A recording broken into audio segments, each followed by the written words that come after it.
Welcome to Cinema Bites.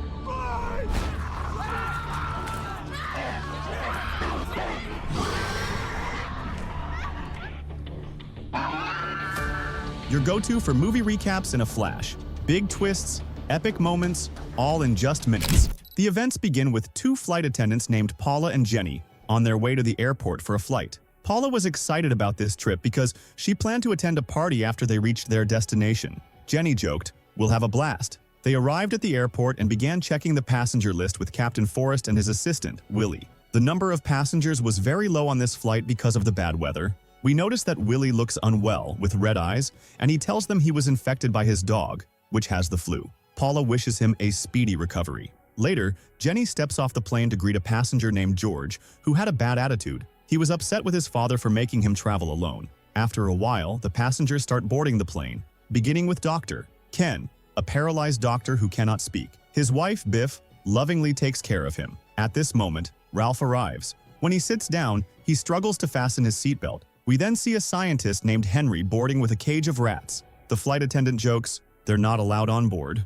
Ralph said to him, "I'll take them." There is an empty space, but one of the rats suddenly bites him, but he brushes it off, showing no concern. Jenny takes the cage and says she'll place it with the luggage below. We notice some chemistry between Henry and Jenny. Eventually, everyone fastens their seatbelts, and the plane takes off. Henry watches the news and learns that intelligence forces raided a terrorist lab conducting experiments on animals and humans to alter their genes. Meanwhile, Paula and Jenny chat, and Jenny notices Ralph looking ill. When she approaches him, he vomits on her face. They bring a first aid kit to help him, but a passenger's cat starts eating Ralph's vomit unnoticed. Jenny goes to the bathroom to clean her clothes, cursing Ralph. When she comes out, Ralph suddenly charges at her like a bull, banging on the plane door hysterically, shouting, "I need to get off the plane, I'm dying." The passengers restrain him, tying him up until he loses consciousness. One of the passengers, Shelley, a military nurse, examines those who were injured during the scuffle. The captain announces that they will land at the nearest airport due to worsening weather, which poses a significant problem.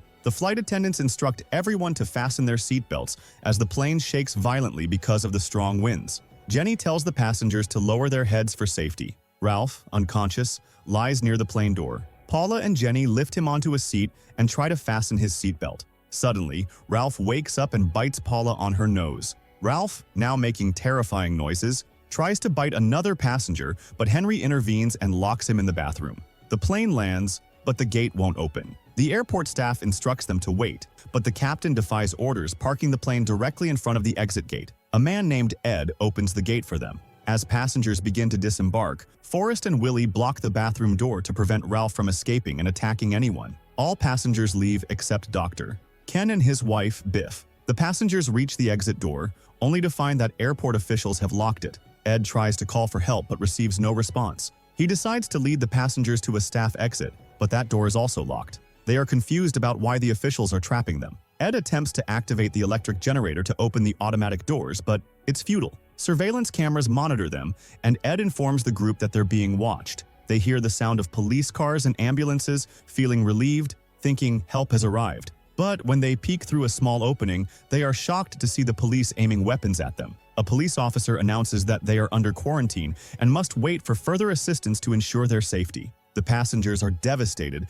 and try to contact their families, but there's no network signal. They begin to panic, asking Jenny what to do. She responds, "How would I know? I'm just a flight attendant like you all." Shelley calms them down, mentioning she has medical supplies in her bag, which is still on the plane with the rest of the luggage. It's a risky move, but they decide to retrieve the bag. As Jenny and a few others head back to the plane, the airport officials cut off the electricity. It was a big problem, but Ed takes action, turns on the flashlight, and leads them to the plane. When they arrive, they don't find Willie or First, so they realize they left the airport. Jenny opens the plane's bathroom door, thinking it's empty, but it's full of blood. This means that Ralph has escaped. While they're walking, Dr. Kino appears and scares them. They don't find his wife Bev with him, so they understand that she left the airport with First and Willie. After a while, they reach the passengers' luggage, and a man named Neil pulls his gun from his bag. Jenny manages to get Shelley's bag without making any noise to avoid attracting attention. Suddenly, Ed gets startled as a branch moves under his feet. They find the hamster cage open and realize one of them has escaped.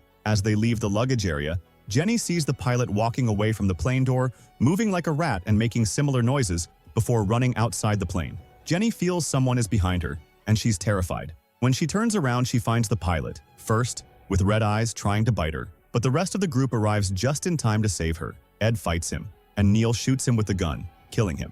After killing the pilot first, they all leave the plane. While returning to the rest of the passengers, they find Dr. Kino fallen from his wheelchair, unable to speak, and only groaning in pain, paralyzed. They take him along to join the rest of the group. Before they leave, they encounter Bev, his wife, who asks for help. The surprise is that she has transformed and tries to attack them. They quickly close the door on her and leave. Jenny gives Shelley her bag, and Shelley tries to treat Paula and stop her bleeding. Meanwhile, the group blocks the door with items to prevent anyone from entering. Jenny notices blood traces on the floor and follows them to find their source but fails to determine where they're coming from. She quickly returns to the group to avoid being surprised by anyone. Shelley tells them that the disease affecting people is a virus, and so far the government hasn't announced it. Jenny mentions that a government building in Los Angeles had been quarantined, and the virus might have originated from there. At that moment, Dr. Kino notices a rat with red eyes above him. He tries to alert the group but can't speak, only groaning. The rat jumps on his head,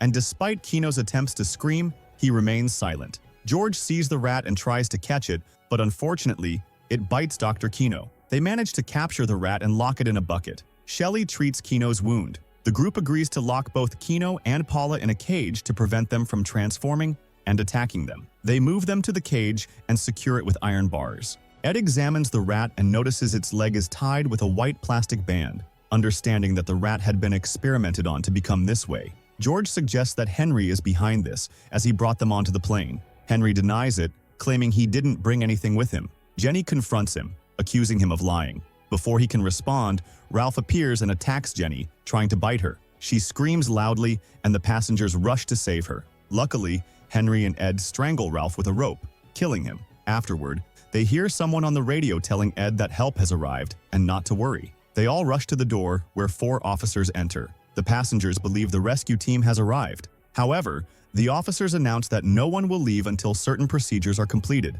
They administer an antidote to ensure no one is infected and confiscate Neil's gun. The officers inject Kino and Paula with the antidote. The passengers question the situation, demanding to know what the injection is for and refusing to take it without explanation. The officers insist it's mandatory if they want to leave. Louisa, the cat owner, volunteers to take the injection to leave. As she's about to be injected, her cat scratches her and escapes. The officers shoot the cat to kill it. Suddenly, Dr. Kino, who was paralyzed, gets up and begins attacking the officers, biting them. The remaining officers shoot him and take the bitten officer outside. However, they find the door locked and shoot until they manage to open it. A passenger escapes with them. The problem is that the police outside the door kill everyone except one officer, who gets shot in the leg. The group drags him back inside and locks the door again. They hear the sound of transformed individuals approaching, so they all run into a container. Susan, Neil's wife, refuses to leave her injured husband. Suddenly, Neil bites Susan, causing her to transform. The group locks the door on them. Shelley tells the group she suspects the injections aren't real antidotes, since each one is a different color and has a different name. Henry pulls out a gun and questions the officer with them about the injection. The officer reveals he isn't a real officer, but works for the Center for Disease Control. He explains that terrorists created the virus. Suddenly, the officer grabs the gun and kills himself. Ed remembers a drainage tunnel for rainwater and suggests they can escape through it. At that moment, the transformed Willie appears above the container, grabs Ed, and tries to bite him. Henry shoots at him, but he runs out of bullets. Ed tells George to press the button to lift the container. George does so, killing Willie. They take Ed to lead them to the drainage tunnel. Jenny notices Henry is missing. Suddenly, one of them is dragged by a zombie from the ground, but the group doesn't pay attention and continues. Henry returns with bullets for the gun. While running, Paula grabs Jenny by the leg, trying to bite her. Jenny uses a large screwdriver to stab her from a height,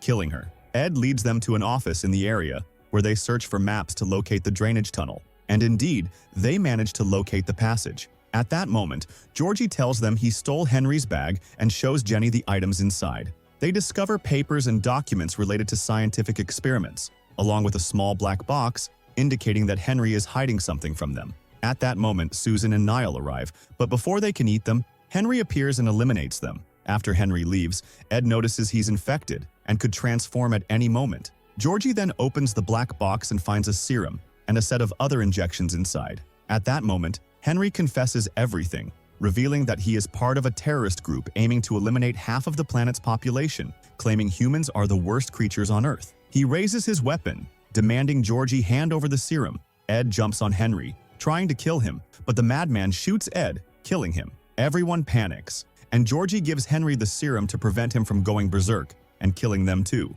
Henry contaminates the serum with his infected blood and injects himself. They ask him how he managed to smuggle all these items onto the plane without raising suspicion, and he reveals that his organization has significant influence. After taking the injection, Henry takes Georgie with him to bypass the police and escape. Jenny tries to save the child, but Henry shoots her and escapes with Georgie. Jenny and Shelley leave the office and head upstairs, with Shelley going first as Jenny feels dizzy and takes her time. But when she reaches the top, Shelley is nowhere to be found, and she encounters a zombie. She manages to trap its head in a machine and kills it. Jenny then ventures into an unknown path, determined to save Georgie. Suddenly, she faces a zombie, and worse, senses someone behind her. Thankfully, Shelley appears with thermal goggles, enabling her to see in the dark. However, Shelley reveals she has been bitten and shows Jenny the wound, asking her to continue searching for Georgie. She reassures Jenny not to worry about the zombies, as she will distract them until Jenny finds Georgie. Shelley points to a hole in the wall, indicating that Henry and Georgie went through it. Shelley then exits the hideout, shouting loudly to draw the zombies' attention, which works. Jenny reaches the wall opening and begins to crawl through, but before she can fully enter, Louisa's cat appears, about to bite her. Jenny hits it with a large wrench and continues through the opening. Jenny emerges on the other side and notices blood on the ground. She follows the trail, becoming more horrified when she sees a group of rats. Upon closer inspection, she realizes they are ordinary rats and continues following the blood trail until it ends. She finds a clue indicating she's on the right path and spots a staircase leading down to the passages. As she descends, she finds Georgie, who informs her that Henry's serum failed, and he has transformed into a zombie. Georgie urges her not to go further, but she insists on rescuing him. Blood starts dripping onto her goggles, and suddenly Henry appears, knocking off her goggles and attacking her. Jenny tries to fight back, defending herself. Georgie retrieves the goggles, finds Henry's gun, and uses it to push Henry away from Jenny, who then strikes Henry on the head with the wrench, killing him. They are shocked as the entire place begins to burn, revealing that the government is incinerating the area. Jenny finds an exit and equips Georgie with the goggles, telling him to go ahead while she follows. They hear explosions and quicken their pace. Jenny shows signs of exhaustion, looking unwell. The heartbreaking twist is that she has been bitten and is about to transform. Georgie notices, but she tells him to keep going and leave her behind. He refuses, saying he won't abandon her. Jenny insists on continuing until they reach the exit gate, only to find it locked with metal bars. Georgie's small body allows him to slip through to the street, but he returns, calling for Jenny to save her. However, Jenny has transformed into a zombie and tries to bite him. Georgie cleverly turns his back, causing her to bite his jacket instead. She cannot pass through the bars due to her size. Georgie removes his jacket, sits on the ground, and watches her, horrified by her transformation into a terrifying red-eyed zombie. Finally, Georgie escapes the airport, becoming the sole survivor of the incident. The shocking twist is that Louisa's cat also escapes the airport and heads into the city streets. Imagine what it might do to the people there. The film ends on this scene. Most importantly, don't forget to subscribe to the channel and hit the notification bell to get more new videos.